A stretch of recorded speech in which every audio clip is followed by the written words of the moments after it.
I made a video yesterday where I pointed out how ridiculous it is because GameSpot wants gaming companies to celebrate Ramadan.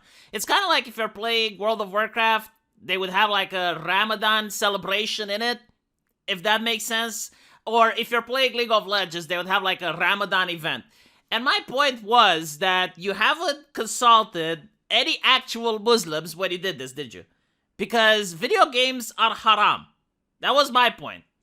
And in fact, many Muslims would take offense to that. They would not appreciate it. And it shows that this is the progressive California mindset who views the world from an American centrist point of view and completely ignores what other cultures are doing or what other people want. But they speak on behalf of other cultures and they speak on behalf of other people. And they usually come out as offensive twats. Now, in the comment section, I was told, no, video games aren't haram. Video games are not haram, V. You just don't understand. Really, motherfucker. Really. So you think that if the Christian right in the United States back in the day had a massive hissy fit over video games, do you honestly think that Islam, which is in most cases more restrictive than Christianity, they would say, oh yes, video games are very halal. We hope everyone enjoys playing video games. And to answer your questions, are video games halal? Well, it depends. The answer is no, but overwhelmingly, probably every single video game that you play is haram. And definitely the video games that the journalists were encouraging to celebrate Ramadan are definitely haram. And finally, Ramadan is not a holiday that's commercial like Christmas, where everyone needs to go and buy shit. Or like Halloween, which again is a holiday that now has been made very commercial, and it's all about spending money. Ramadan is a holiday of prayer. And I can't really say suffering, but it is fasting. So definitely it is a holiday where you're supposed to endure. I mean, you go out an entire day without doing whatever you want because you're fasting. It's very difficult. And you have to do that as a dedication for Allah. Again, I'm an atheist and I understand this thing. Why can't the people from California understand as well? So here you have this website, Islam Question and Answer. And please tell me how many games are actually permissible under Islam after we go through this article. So, praise be to Allah and peace be upon the messenger of Allah. The ones who look at games will see that they are based on mental skills and individual reactions or decisions. Again, this is an imam talking. All right, this is the whole point of the website. Muslim believers ask their imams whether or not they can do certain things, and an imam answers. So if you disagree with this, take it with the imam, not with me. But it does seem that what I thought and what the imam thought is very similar. These games are of various types with many aspects. Some of them take the form of illusionary battles, which trains a person in what to do in similar circumstances in real life. Some are based on being alert, so as to save oneself from danger, fighting enemies, destroying targets, etc. Some games increase the knowledge and enhance one's interest, such as the games that involve taking things apart and putting them back together, jigsaw puzzles, building things, coloring and shading and lighting. So the imam, in his wisdom, has a much deeper understanding of video games than the video game journalist. His mind is a lot more developed and is able to understand this phenomenon much better than the blue check mark on Twitter, because at least the imam understands there are different type of games for different type of people. When the video game journalist opens his mouth and filth spews out of it, he believes that there is just video games and they should be for everybody. And all the video games should be inclusive for everybody. But that's not the case. You see, the imam understands exactly what is going on. There are certain video games for people who like to color. There are certain video games for people who like to race. And they require different skill. I mean, his fundamental understanding of video games transcends that of the Californian journalist. With that said, Islam does not forbid leisure or having fun in permissible ways. The basic rule, I can't believe I'm actually lecturing people about Islam now. This is not how I saw myself growing up in 5 years, but yet here we are. Because it pisses me off when I see people being ignorant about the subject. It's okay to disagree with the subject, but please do not be ignorant of it. The basic rule concerning these games is that they are permissible so long as they do not get in the way of obligatory duties such as established prayer. So, in other words, video games can be haram if it interferes with your work, if you can't go to bed so you can wake up for the school the next day, if you can't do your daily prayer, then video games are haram. So already, if you play too much video games, that's a bad thing. With that out of the way, there are certain games, 11 categories, which are haram. So let's see which ones are there. Games which depict wars between the people of this world, the good guys, and the people from heaven, the bad guys, with all its implications and accusations against Allah, may he be glorified, or the noble angel. So in other words, post-apocalyptic games where you play as a human and you're fighting the armies of heaven. Very few games like that, but I'm pretty sure there are a couple. So any game where you're fighting up against angels is haram. But again, not that many. So let's look at number 2. Games which involve sanctifying the cross or passing over by it to gain strength, to bring one back to life, or to give the player extra lives and so on. Also games which are used for designing birthday cards, as in Christian cultures, are also forbidden.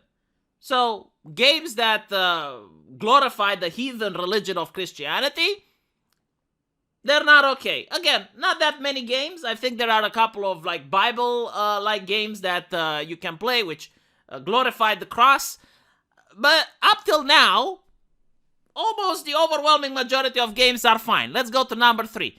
Games which approve of witchcraft, magic, and which glorify witches, magicians, sorcerers. Holy shit. Okay, so we got League of Legends, we got World of Warcraft, we got Harry Potter, we got Heretic, like almost any single game, any single RPG actually, that's sent into a fantasy setting, Lord of the Rings, because it glorifies Gandalf. So anything that deals with magic is not okay, including Magic the Gathering. So even card games, tabletop games, Dungeons and Dragons, I mean, a lot of games are all of a sudden haram. Games which are based on a hatred of Muslims, like the game which a player gets 100 points if he hits Makkah, 50 if he gets on Baghdad, and so on. I don't know what games these might be like, because most game developers have been very politically correct within the last couple of years. But I'm pretty sure if you go back to the 90s and the early 2000s, you might find some games like that. I think Postal might actually be a game like... I don't even know. But again, this doesn't describe a lot of games. So far, the ones with witchcraft, it's like probably a big chunk of the games that you play are haram. Games that glorify the kuffar and show pride in belonging to game. Like games in which if a player chooses an army belonging to the kafir states, he becomes strong. And if he chooses an army belonging to an Arab state, he becomes weak. Also games which teach a child to admire kafir sports clubs and the names of kafir players. Okay, so now we got a lot of games from EA. I think like football games, NFL games. All of these games where maybe the stats of Barcelona are better than the stats of the team from Saudi Arabia. At least that's my interpretation of what the wise imam is saying here. Please correct me if I'm wrong.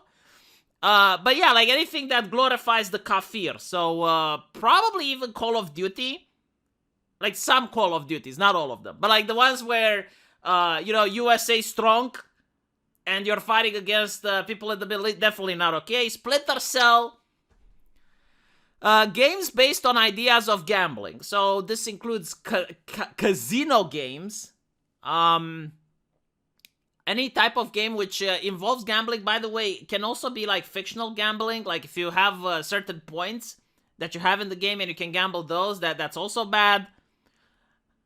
Music and other things that are known to be forbidden in Islam. Guitar Hero, not okay. Muse Dash, I believe it's called, not okay. I mean, every type of rhythm game, not okay. Physical harm, such as damage to the eyes and the nervous system. Harmful effects of game sounds on the ears. Modern studies have shown that these games are addictive and harmful to the nervous system, as well as causing stress and nervous tension in children. I have no fucking idea what he's on about. Maybe like playing games with loud music, loud volume. Sorry, but I don't know. I mean, I guess there might be a couple of games that he knows from a study that is harmful. Physical harm such as damage to the eyes. Like maybe games that give you a strobe? Okay. But like the idea is if you're playing a game and it physically makes you feel bad, you should stop playing it. Making children get used to violence and criminality and teaching them to take killing and murder lightly, such as the famous Doom game. Okay, so now it's like 90% of the games we play. Like any game that trivializes violence. So we're talking about exactly what Anita Sarkeesian was complaining. GTA, Hitman, like any game that does shooting really or violence in any way, and it trivializes it. I mean, any first-person shooter, because he talks about the famous Doom game here. So any first-person shooter, anything that has anything violent happening, right? This is like almost every single game that I can think of. And then you have the sports as well. So unless it's a sports game where you play as the team of an Islamic State, so you're playing as the team of Saudi Arabia or Qatar or something like that, unless you're doing that, the game is haram. Corrupting children's sense of reality by teaching them about the world of illusions and impossible things, such as coming back from the dead, supernatural powers that do not really exist, images of space aliens, and so on. So even like point-and-click games, where I remember a couple of them where you experience a ghost ship, even if there's no violence in it, you're corrupting the children's sense of reality by teaching them about the world of illusions. So, Broken Sword, Monkey Island, like all of these games are bad. Alright? So, please, for the love of God, explain to me, when I said in the previous video that games are haram, please tell me which games aren't haram according to this. Because I can think about a couple, maybe Tetris, and perhaps Candy Crush. That's pretty much it. Those are like the only games that come to mind which aren't haram. Farmville? Now, of course, you can make the point that just because games are haram doesn't necessarily mean that the person playing the video games is a bad person or like is not a Muslim. No, I mean you can be a bad Muslim, right? Like you can be a Muslim that's not devout. You can be a sinful Muslim. You're still a Muslim. But like it's kind of like a Christian that is, you know, like a devout Christian of a community who goes to a strip club. It's kind of like that. Now, you can justify it and you can make the argument on why you should and why the Lord is going to forgive you. I'm not really that well versed into Islam text to know if Allah is as merciful as, you know, like just asking for forgiveness and it's done. I don't know. Like I would need an actual Muslim to explain to me what are the implications of a person who knows that playing video games is bad and he plays the exact same ones knowing that they're haram.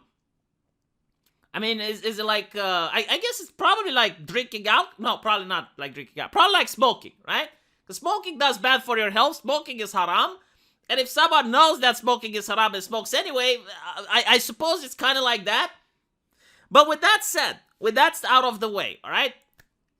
Understand how ridiculous it is for video games that are haram to try to promote themselves in an Islamic manner.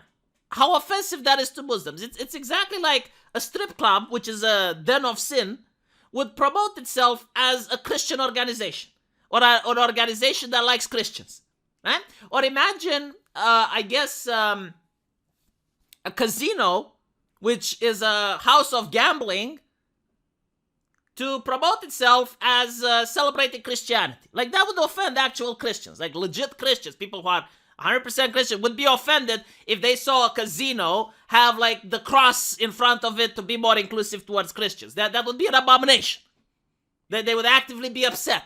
And this is why I'm saying that the people who did this at GameSpot are tone deaf. They do not understand Islam. They do not speak with actual Muslims. And if they happen to do speak with a Muslim, I am willing to bet it's not an imam, but someone who happens to be a Californian Muslim who's a liberal and he's not really in touch with the mosque and what the Islamic faith is supposed to be like.